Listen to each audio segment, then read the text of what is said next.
Sassnet, Associate Director of the Bob Graham Center for Public Service, and we are so glad to see all of you here tonight.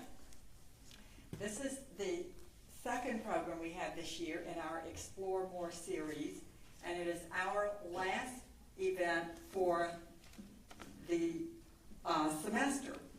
So we'll begin again in January. After the talk, there will be time for Q&A. This time we will be doing question cards, and we will have people who will bring around the question cards for you, and if you'll ask your question, then we'll also have students who will pick them up from you. Logan is in the back. He's raising his hand, and he'll be glad to get a card to you. If you know you have a question now, you can raise your hand. Otherwise, he'll get them out to you during the program. I'll remind you, please turn off your cell phones. And now Cindy Spence, who is the author of this story and Dr. Galant's research for the Explorer magazine, is going to introduce our speaker and herself. Thank you. Thank you. As Gail mentioned, my name is Cindy Spence. I'm a science writer for the Office of Research Communications. One of the real pleasures of my work is that I get to talk to interesting researchers all across campus for Explore, a magazine that highlights university research and comes out each fall, spring, and summer.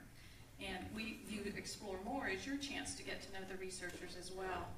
In our recent issue, hot off the presses, it was my pleasure to talk with our guest. This is the opening spread from that issue, Dr. Steven Golant, a faculty member in the Department of Geography. Dr. Golant works at the intersection of geography and gerontology and has been recognized for his award-winning theoretical work on how older adults seek residential normalcy.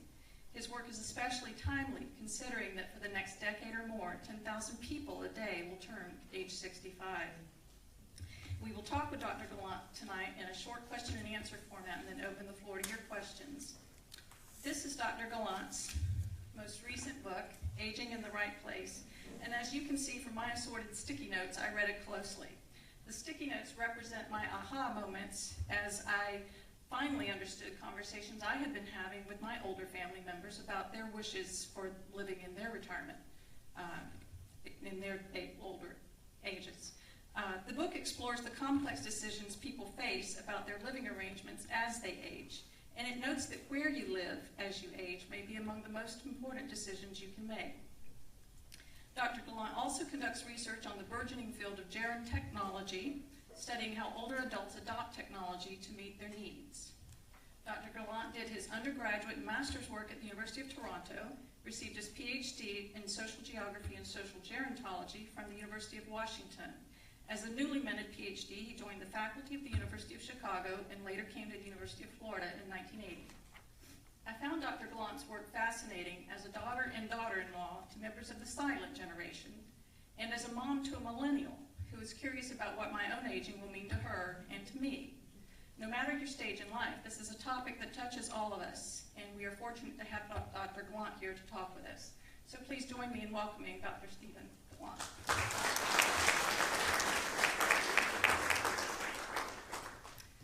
Dr. Golant, your book questions the successful aging model, which urges personal responsibility for health and happiness and the importance of keeping active and engaged.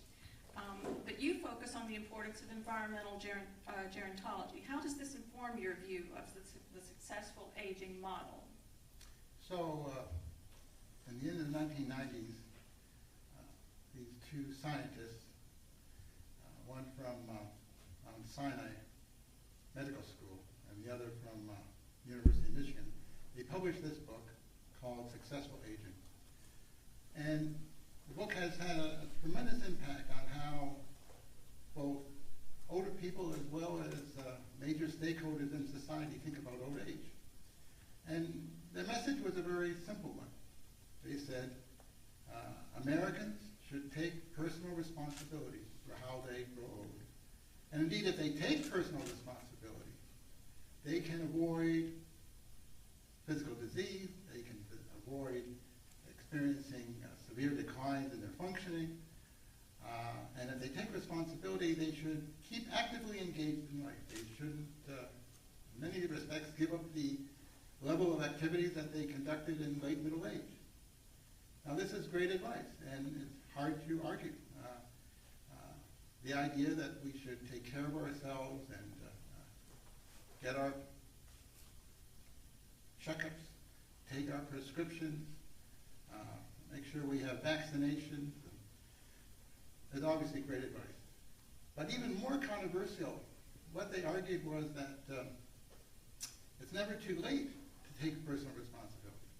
That some of the past indiscretions we might have taken care of our bodies in the past can be overcome if indeed we take care of our bodies going forward in time. A number of criticisms, as well as laudatory comments, came from that book.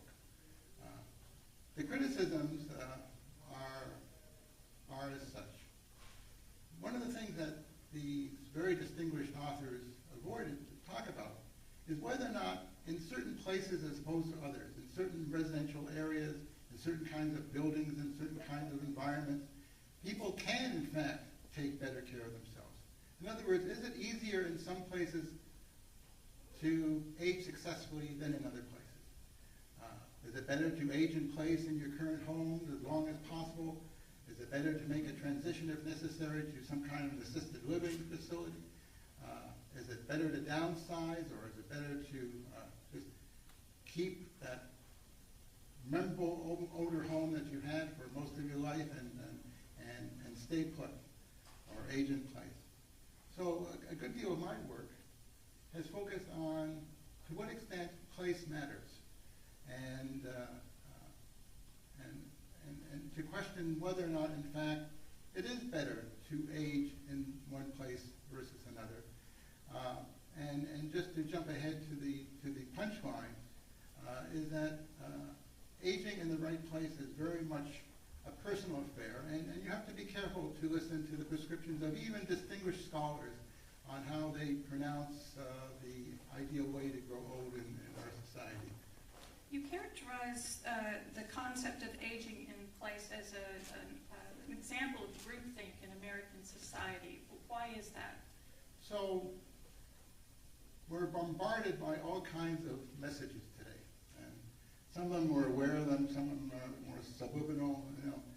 And but essentially, the message that we hear most often is that it's better to age in your current homes as long as possible, maintain your familiar neighborhoods, keep your friendships, make sure that you have your doctors that you're grown competent to use to nearby, and that staying put is the best place for people to live, that aging in the right place means to age in place. And we get this message from all kinds of sources, not only from our friends who are telling us what we should do, to the media that tells us the best way to grow old. So there's nothing wrong inherently with a groupthink message. However, once again, a major part of my research has always emphasized the fact that older people are different. Everybody has a different lifestyle, they have different capabilities, they cope with aging differently, and to pronounce one mode of a residential setting as the best place to live can be misguided. So a major message in my book is that yes, there's all kinds of advantages to staying put in your own home, but that everyone should scrutinize their own situation to make sure that it indeed fits their way of thinking, their future plans, how they personally want to age successfully going forward. You mentioned that your home, your longtime home, may not always be your best option. There are other options. That's true, and here's the difficulty. The options that you have, and what I call, this is a jargony name, coping repertoire, you know, the options you have to cope with your problems are not the same everywhere. So many of us, for example, would want to downsize, and we'd like perhaps a nice condominium, multifamily building in which to downsize and relocate to. Well, for example, in a community like Gainesville, this kind of option is relatively scarce. It's not available. On the other hand, if you feel that at some point you're not getting enough help from either your spouse or from your daughter or your daughter-in-law, and you want to find yourself in a more supportive arrangement, Gainesville, in fact, does, for example, have a good many options in terms of places such as independent living communities and assisted living communities to accommodate you in that kind of situation. So there are many options out there to adjust to your own way of aging successfully. Not all places have all those options, and it's very difficult for the average person to find out all the options that are out there and what might and the pros and cons of each. So in that sense, I recommend there's all kinds of good reference books and web-based communications that offer options, as long as the older person recognizes, takes it with a grain of salt and says, here's what's out there. Now let me really scrutinize whether or not it fits my needs and my lifestyle going forward. We often hear that older people should not live in communities that are strictly segregated by age. They should mix with other age groups. Do you believe that that's a good philosophy, or do you have an idea about whether age-segregated communities are a good or bad idea? So the academic community, if you want to be really honest, really believes that when you get older, it's bad for older people to live together. They are big proponents for what they call intergenerational living with younger people. And if you ask older people what they feel, you get a variety of mixed responses. So my argument very simply is that there are tremendous advantages with older people living with people that are in the same stage of life as they are. I don't think there's anything wrong at all with age-segregated living. Now think about it. Throughout your whole life, think about how you interacted with people in each of the stages of your life. When you were in public school, when you were in high school, when you went to university, when you bought your first house in your neighborhood. Think about the people who you live next to. And by and large, if you think carefully, the majority of people throughout all stages of their life live with other people in their life who are their age. So the question then becomes, why should we suddenly change that mode of relationship that we've had throughout our life? Why should, when we're old, suddenly believe that we should be living with younger people? Now, don't misunderstand. I'm not talking about keeping relationships with younger people, your grandchildren, your friendships. I'm talking about where you actually live. And there are all kinds of advantages to, in my opinion, with older people living with people their own age. One of the problems is when AARP, for example, often asks older people what they think about living with other older people. The problem is that the whole question of what old is a very vague topic. So some people think of old, they say, well, old, I don't want to live with old people because they're thinking old means someone who's experiencing physical decline or mental decline. Other people think of old as saying, oh, I want to live with older people because they have a nice, exciting retirement lifestyle. Other people think of old and they're thinking of what they're going to become 10, 20 years from now. So the question that interviewers ask old people about whether or not they want to live with other old people is itself vague and indeterminate because people have different conceptions of what old is. The fact of the matter is most older people are no different than people of any other age. They really do not want to live with people who are more physically limited and disabled and cognitively in greater decline than themselves. This sounds absolutely terrible, but most older people don't want to be slowed down by other people. They have a conception of a limited amount of time that you have left to live, and you want to maximize your lifestyle, maximize your activities, you want to do what you want to do.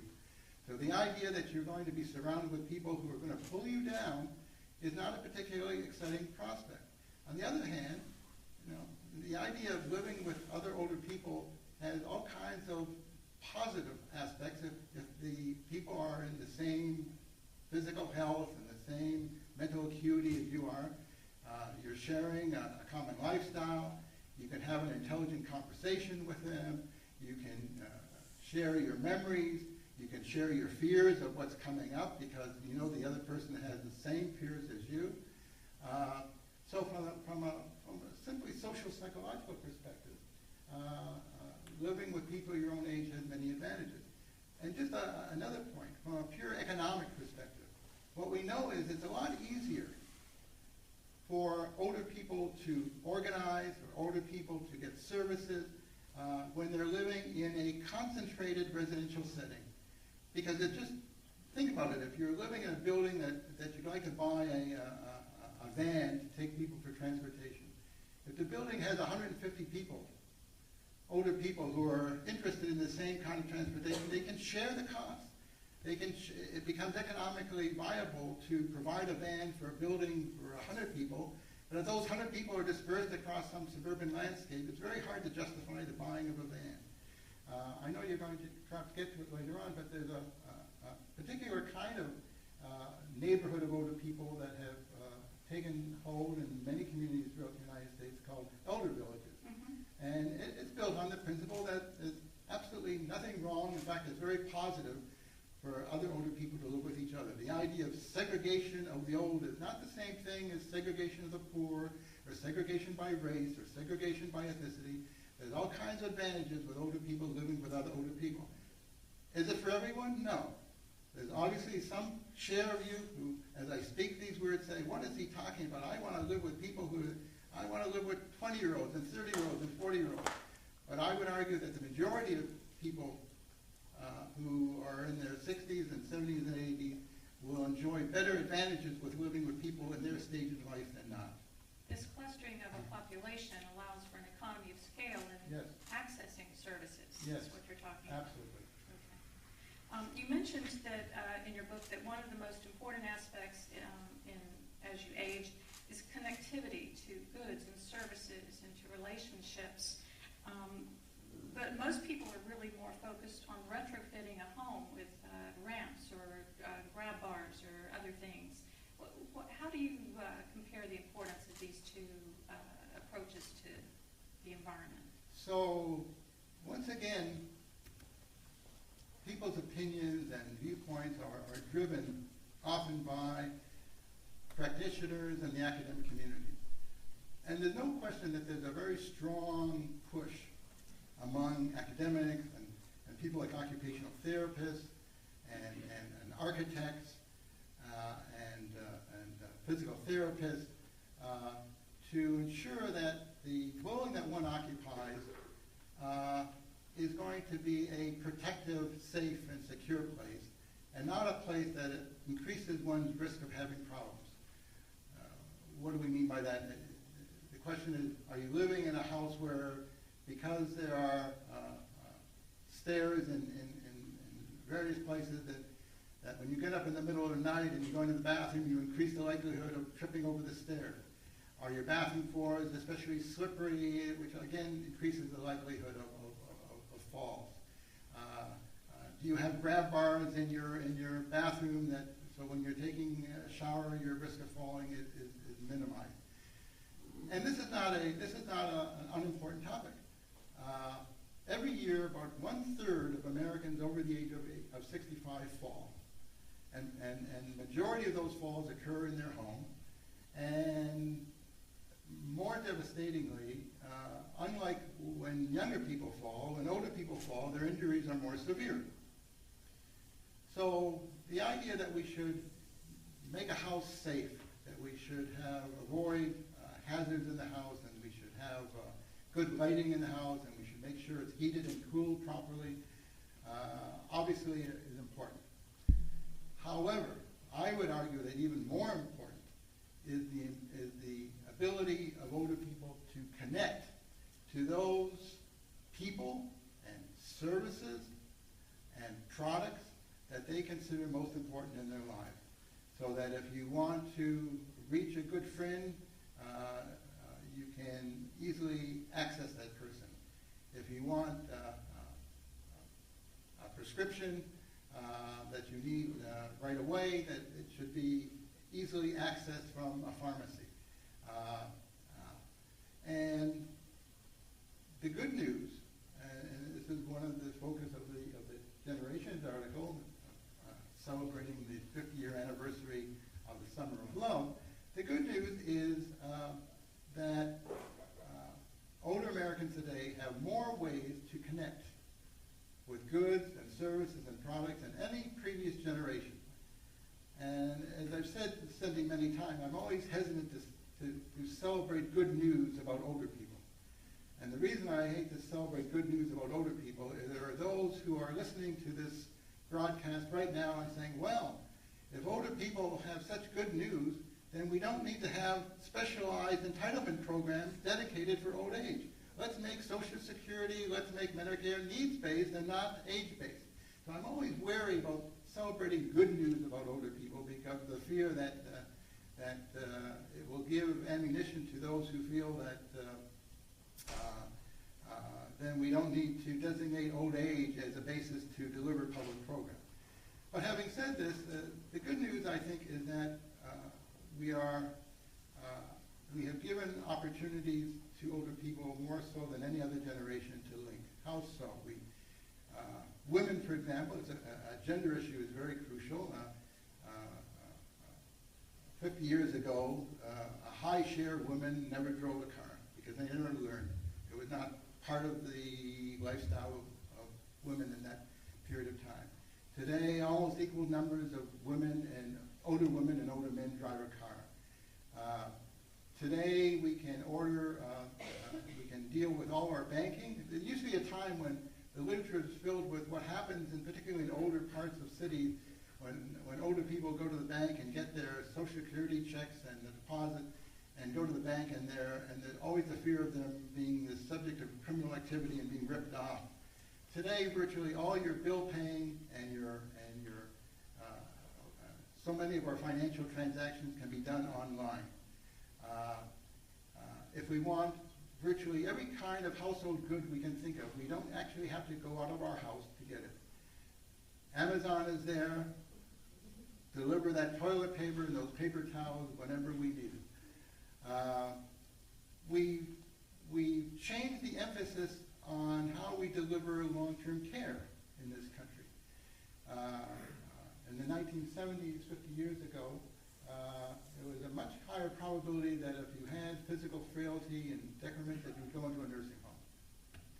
Today, particularly if you were poor, and today, even if you're poor, there's much greater probability that you can get funded under the Medicaid program, not Medicare, the Medicaid program, services delivered right into your home.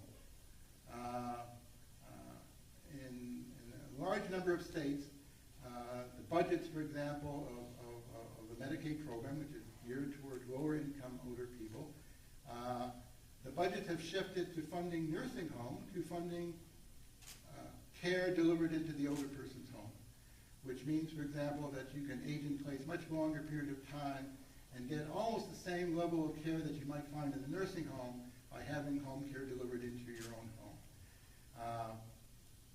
Today, when we have a recovery from a hospital stay, we have created a proliferation of home care agencies that can deliver post-acute care, rehab care, physical therapy, speech therapy, occupational therapy into the homes of older people. So it's a lot easier now to cope with a post-acute hospital stay than it was in the past.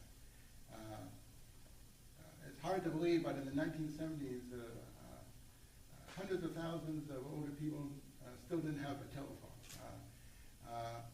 So we've come a long way in regards to connecting. And the future seems even more promising.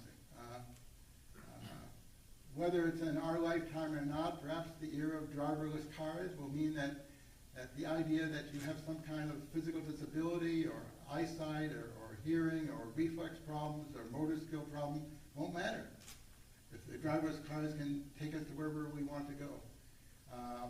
We're increasingly creating new technologies that comes under various names such as telehealth and telemedicine and gerontechnology and smart homes and smart technologies, a whole bunch of names for the same kind of phenomenon in which both the diagnosis and the treatment of problems can be done remotely.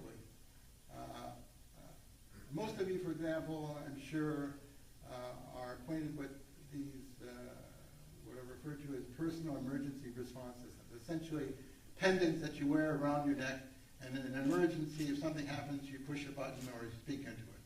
Well, that's really old school. The problem is when you fall, very oftentimes you don't have the ability to speak or push a button. That's one of the problems of falling. But we have new technology coming through that will, through sensor technology, not video technology, but sensor technology, see, for example, an X-ray, almost an X-ray vision of you falling from a chair or from a standing position to a reclining position on the floor. It's unobtrusive in the sense it's not a video image. It's simply almost like a shadow, an X-ray image. But what it does is it would alert some monitoring station, remotely operated monitoring station, to say this person has fallen, therefore we should send some help. And what's ideal about so much of this technology is that it's referred to as passively operated. That is to say, it operates without you actually giving the signal that something is wrong. So I was talking to Cindy the other day, and she said, well, give me an example of that might work. So consider, for example, that you're living alone or with your spouse in your house, and you have your children are living clearly in another state, some distance away, and you want to make sure that the children know that you're okay, but you certainly don't want to bang them over the head with it, and you don't want to broadcast it every day that something's wrong or not wrong. So how do you communicate? How would you communicate to your children that something might be wrong? So there is this one category of sensor technology that you put on the entrances of doors of a bedroom, for example, or a kitchen, and it registers whether you go in and out of the bedroom or in and out of the kitchen. So that if for a 24-hour period there's no action on that sensor, the children say, why, my mother went into the bedroom at 12 o'clock at midnight, and it's now 12 o'clock noon the next day, and the sensor is not registering that she left the bedroom. Something must be wrong. And therefore, that in turn then initiates actions on the part of the child or against a monitoring station in order to bring help. So that kind of connectivity, the idea that we can satisfy many of our interactions, both with the healthcare professions and with emergency alert systems, and of course obtain all kinds of services and products, I think bodes well not only for this generation, but future generations of older people as well. And how likely do you think you have a formula for predicting whether older people will adopt these smart home technologies? How open, how receptive are older people to these kinds of technologies? Do they find them an intrusion or a help? So I think it's not going to be a quick process, but what we know is this. We know that this generation of older people are behind, but quickly catching up in basic technologies like smartphones and the like. To be sure, older people are less likely to use them, but every year the percentages start to converge between younger and older populations. Just as importantly, older people are relating to their grandchildren and to their younger friends, and you can have younger friends, even if you live in age-segregated buildings and neighborhoods. And these individuals are sharing their experiences, and so older people are learning vicariously how to use new technologies. Furthermore, this population of older people is one of the best educated generations of old that we've had, and we know there's a good correlation between education level and the adoption of new technologies. And I think older people are going to be bombarded from people they respect and people they trust to tell them, in fact, that this might improve your life, this might improve your security, this may make your life better. So that I think that the informational campaign that will evolve over the next decade will be from organizations, for example, like ARP or AARP and other organizations representing the interests of older people. So I think that the adoption process of new technologies will be faster than many experts believe, and I think that older people will be major beneficiaries of these new technologies. Is there any downside to the technologies, having everything delivered to your door, being able to talk to a nurse online, right, but not getting a physical visit from somebody? Can it be isolating? There's no nirvanas. There's no nirvanas in this world. There are downsides to every technology that we can adopt. We started learning the computer and realized how much stress it causes us to learn the computer. So there are those that are professionals as well as older people who worry that interacting with technological devices will reduce the humanity of caregiving and the humanity of interaction, and that there are experts who worry that older people would become just another object to address problems and receive help, and we know there's no question that older people, like other people, are much more likely to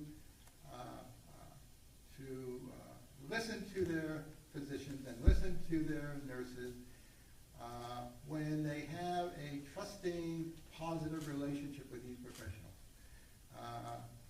When you interact with a bitchy doctor or a bitchy nurse, you are much less receptive to what they want you to do.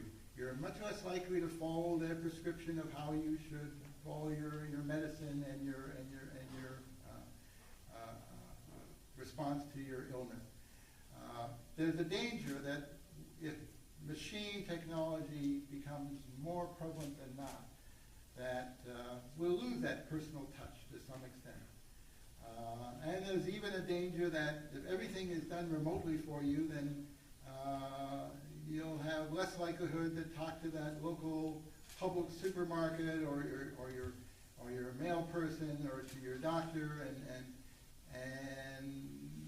there will perhaps be an initial creeping sense of social isolation, of not being able to interact with those people in the course of your daily lives that you have been accustomed to interacting with. So there's downsides, and of course, in an era where even professional email servers are hacked, there's a danger that all that data going from you and telling everybody about your problems and your issues going to professionals will become public fare. It will be hacked. So the danger of confidentiality and the loss of privacy is obviously a real one. But it's, again, I think it's a trade-off. I think that the positives will outweigh the negatives. You'd mentioned already the changes in technology, but there's another change in society that affects caregiving for older Americans, and that is women in the workforce. You mentioned that in the past we've relied very heavily on daughters-in-law to provide caregiving, and that perhaps that's not going to happen so much in the future. So I tell my students who are in there from 17 to 21 in age, I say, especially to the female gender, I say to them, one of your responsibilities, you don't know it yet, but one of your responsibilities going forward, probably when you're in your late 40s and early 50s, will be to take care of your older mother or father because they're going to need help. And the fact of the matter is, when older people suffer from health problems and physical declines and lose some of their mental acuity, the most important caregivers in American society has been and continues to be family. First, the spouse. It's always good to have a spouse one way or the other. If not, the second most important person is a daughter. A third most important person is make sure your son married someone who, make sure your daughter-in-law is going to come into handy if you don't have a daughter. Sons come in, sons lag behind. Sons are very good at fixing things, but they're not very good at doing intimate caregiving tasks. So that in terms of getting help, family members are critical. Now, the problem is that you rightfully raised, Cindy, is that the likelihood of caregiving by family members going forward is likely to decrease. And one of the reasons is that the baby boomers, which of course have been one of the largest older groups of our older generation, they're getting older themselves, so they're not going to be the caregivers of the future. We're having fewer children. We have remarkably high divorce rates in our society. All these factors bode poorly for the probability of the daughter and the daughter-in-law to provide that help that's needed. On top of which, let's be very honest. We have to respect the independent lifestyles and the independent careers of American women today. As a result, for example, a high percentage of younger women, for example, when they have the first or second baby, they don't have any reluctance to having their young children taken care of depending on your wealth level, from nannies to daycare. So the idea of outsourcing the help for a younger person is well ingrained in the lifestyle of this current and future generation of older women. They have their own career, they have their own lifestyle, and as such, there is reasonable doubt that they will want to spend as much time and as much energy, as much as they love their mother and father, in their caregiving role. That's not to say that they will desert you, but in terms of hands-on care provided by daughters and daughter-in-laws, there's reason to fear that going forward, this help will be less available. I'll wrap up with a couple of quick questions here. We've got some audience questions. One of the things that I thought was very interesting that you mentioned was in the successful aging model, the denial of aging, the denial that you will age, must age, inevitably will age. And you said that gave you pause because how do you prepare for something you're denying will happen? Can you speak a little bit to that? So, if you, once again, the mood of society, the messages of society is that you shouldn't grow old. As much as, we always talk about, the 70s are the new 40s, the 80s are the new 50s. What does that actually mean? What it means is, as much as possible, you should deny that there's such a thing as old age. But the reason that we're denying old age is actually a very practical one, because in the minds of many Americans, old age is associated with decline, sickness, disability, and rightfully so. at some point, it may well be into your late 80s, early 90s, as we extend life expectancy and good health practices. It could well be in our late 80s and 90s that we'll experience those undesirable declines that we associate with old age. I would argue, however, that old age is more than whether or not you're experiencing physical declines or physical health. That old age is a stage in life which has its own potential rich experiences and activities independent of physical disability or physical ailment.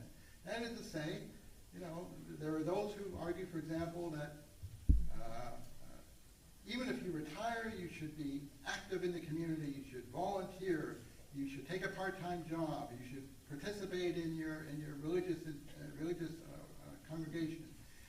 You should keep active, almost as active as you were when you were late middle age. I would argue, yes, there are some older people where that's a wonderful task. For other older people, the idea of just thinking of oneself as having fun, recreation, pleasure, hedonistic activities is okay. That there's nothing written that suggests that old age should necessarily have to be productive and engaged in activities that are the very same ones that we had when we were late middle age. That's not to say that you dry up and become a recluse in your house.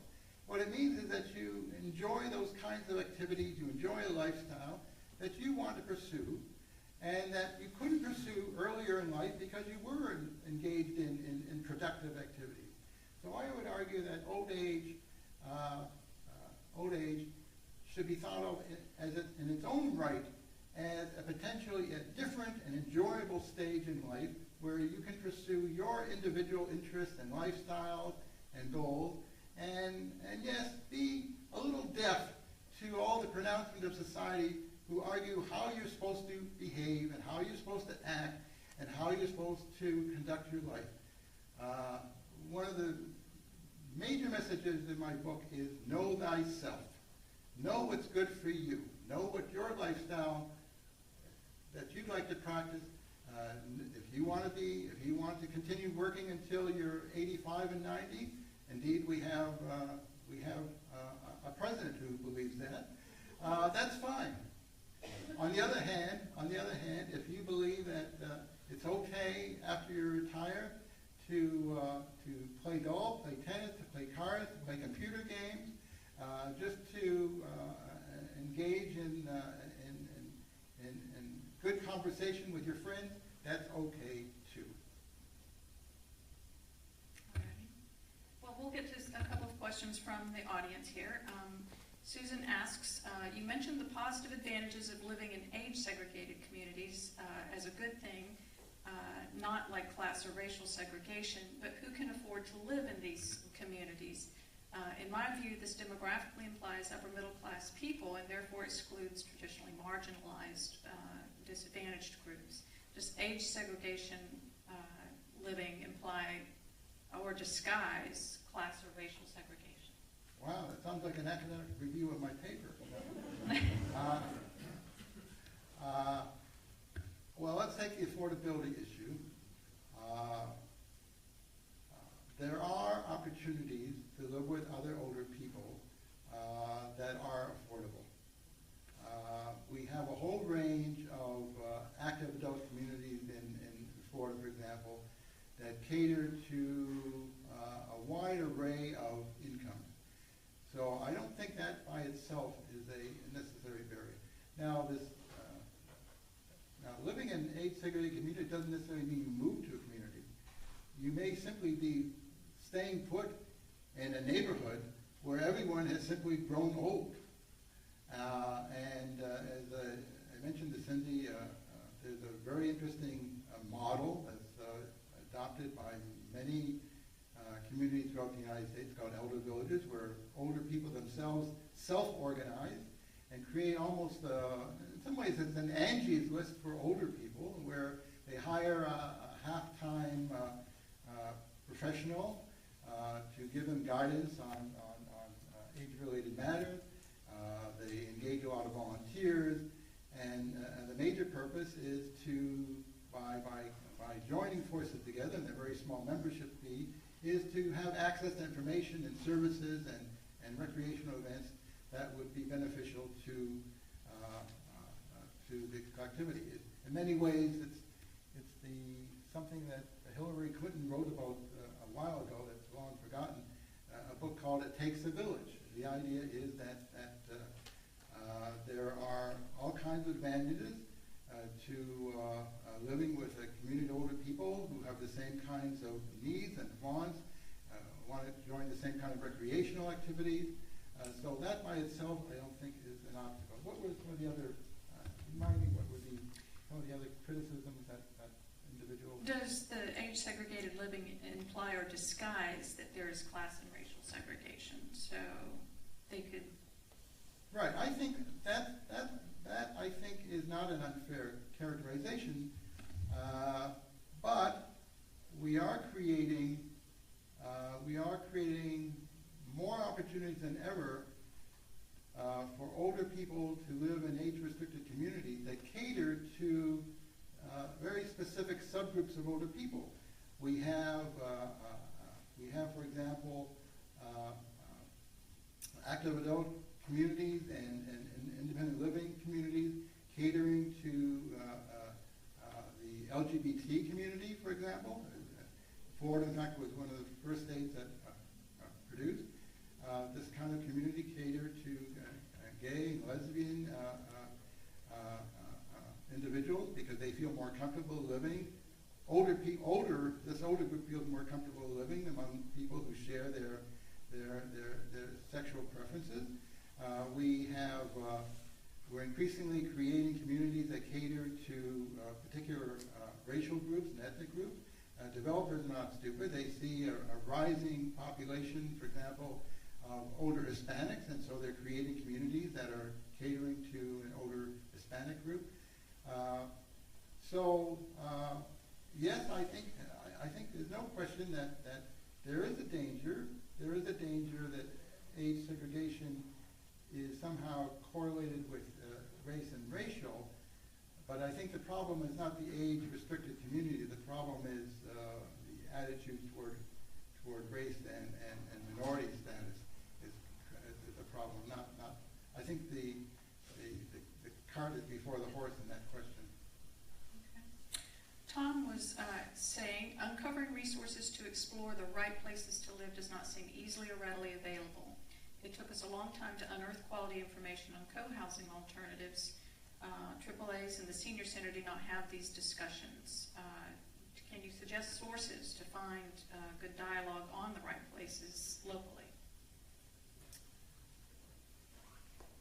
Well, for example,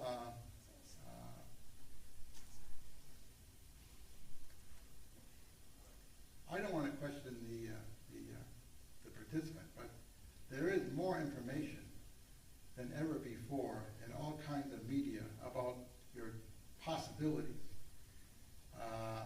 whether it's web-based information, books, all kinds of media put out by organizations such as ARP or AARP. The best advice in any case that I give individuals who are looking for alternatives is twofold. One, to try to find others who have participated in these kinds of alternatives. And as much as possible, if you're very interested, for example, in living in a co-housing community, which has its own strengths and weaknesses, I would go out of my way to get on a plane or take a nice car drive and visit one of these communities to actually see it in operation. Even when you get a good description, and of a particular option, and I'm talking about everything from co-housing communities to active adult communities to assisted living developments to continuing care retirement communities. There's no substitute substitution for actually visiting and spending just a little time and talking to the residents or the occupants of the place you're thinking that you want to go to, as a way to really have a much better appreciation of the strengths and weaknesses of that particular option. Okay. Mark and Claudia are asking, what suggestions do you have for housing a retiree in Florida with only $25,000 in savings? How effective is the PACE program in Florida for providing in-home services, and has the government done an evaluation? And they also would like to know, is there a smart home at UF similar to the one at Georgia Tech? Wow. Let's take one at a time. Give me the first one. Okay. What suggestions do you have for housing for retirees with only $25,000 in savings? That's the average right now in Florida. Mm-hmm. Average retirement. It would partly depend on where that person is living now. So, with $25,000 your income? Or Savings. Savings. Mm-hmm. That in savings. All right. I'd have to know. It's always dangerous to diagnose something with very little information. I'd want to know, for example, if they already own a house or not. If they owned a house, I would strongly consider whether or not they think it's valuable to stay put in that house, or whether by selling the house they might be able to find a downsized alternative that might be more affordable. It may well be that on that level of income that there would be strong motivation, once again, so we don't know anything about this individual, to live closer to their adult children, with the hope that by living in proximity to their children, that there might be some sharing of resources and support that might defray the relatively low amount of savings that individual has. So I hate to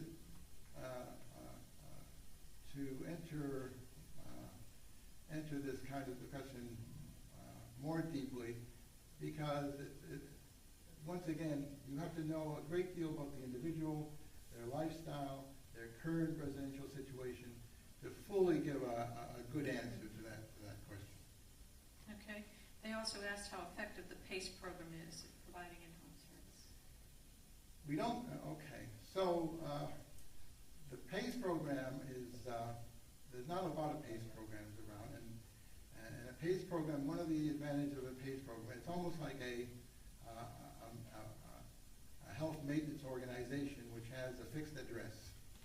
That is to say, in a PACE program, it offers a full gamut of supportive services covered by both Medicare and Medicaid that allows the older person to remain in their own home, yet attend a facility that on a day-to-day basis provide many of the supportive services that they might need to remain as independent as possible.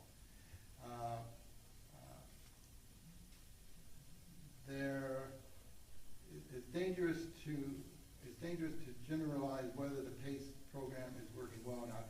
Most studies suggest that it's one good strategy for older people who don't want to go into a nursing home or assisted living, particularly if they have some assistance from a family member living in their own home, but they need that extra supportive services that are funded by Medicaid and Medicare, and that by attending this daycare center 3 or 4 days a week, they get enough supports that they can remain as long as possible in their own home. Again, it's very much an individual affair, and we don't want to go too deeply into that answer without knowing the personal situation of the individual. Okay. Are you involved with the smart home at UF at all? If you're not, I'll deal with it. So yes and no. The smart home has seen had its in the past. It does And I'm not, exist. I don't want to be critical. And since the original development of the smart home, there has been a variety of all kinds of new technologies, sensor technologies developed that are not yet incorporated in this model of the smart home at the university. So the short answer is yes, I think Georgia Tech has a more sophisticated smart home, and I think they have a larger group of people looking at smart home technology. Okay. So all things considered, I think that there's lots of promise for our smart home at this university, and I'd like to see it improve even further than it is right now. Okay. If either Mark or Claudia wants to find me after the program, I'll provide you a link to the website for it. Thank you. Nancy's asking, what suggestions do you have for improving quality of life in nursing homes? That's right. Oh boy, that's right. So there are new models of nursing homes that have been developed over the last 10 years. They go under rubrics named such as greenhouses. It sounds a crazy name, but that's what they refer to. And the essence of the newer model of nursing home is that in many ways it's operated almost like a collection of small board and care facilities on a single campus. That is to say, rather than being in a single building with your double-walled corridors and that has a very much institutional or hospital-like feel, some of the newer nursing homes include accommodations, houses, for 10 or 12 persons, staffed by a professional who are providing that a much more personalized care in a more home-like kind of setting than you would find in the traditional bricks and mortar, single building, hospital-like nursing home. So if anyone is interested in that newer kind of nursing home, because it is a much more humane and more personalized and tries to get a less institutionalized and hospital-like feel. For example, it would include a living room and would have rooms for the residents outside of the living room, and there would be a staff person providing much more personal attention to all the residents, because only 10 or 12 persons in each of these little houses. If anyone's interested, I would urge them to Google, for example, greenhouses, qua nursing homes, and you'll get a better picture of the nursing homes that most experts feel are much better improvements than the traditional hospital-like building nursing home of the past. Jane says she's hearing from from people who are over 65-year-olds who have watched, after watching physical and mental decline as well as loss of ability to do vital activities, that one school of thought is to return to another country with better care and more affordable support systems like the Dutch or Philippine social support systems. Others, she says, want euthanasia. And she wants to know what you think. Well, euthanasia is a subject in its own right. I'm not sure I want to enter into the debate of euthanasia, which is a complicated debate. What about the As social to support moving system? to another country to obtain, usually the motivation, and it's a good motivation for trying to get care in another country, is that it's more affordable. That's the prime reason. Sometimes it's possible to find affordable care and have comparable quality of the staff and the services that you would find in an American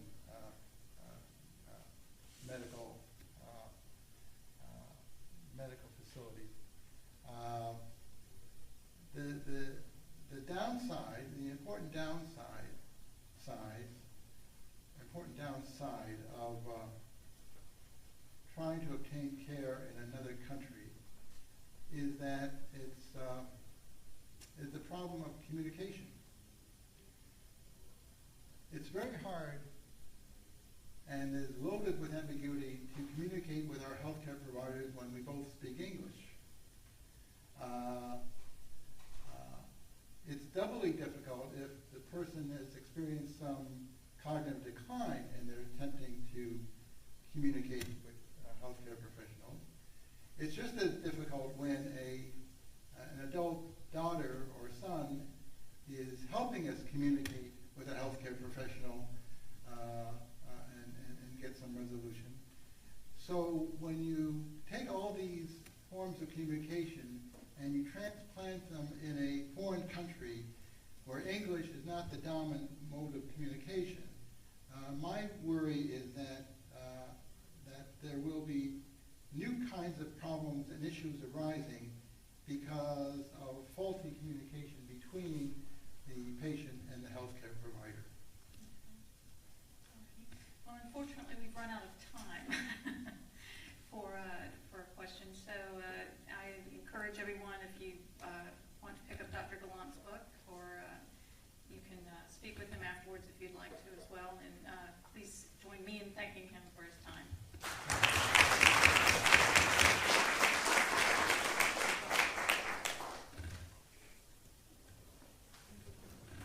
Thank you all for being here, and we will see you next semester.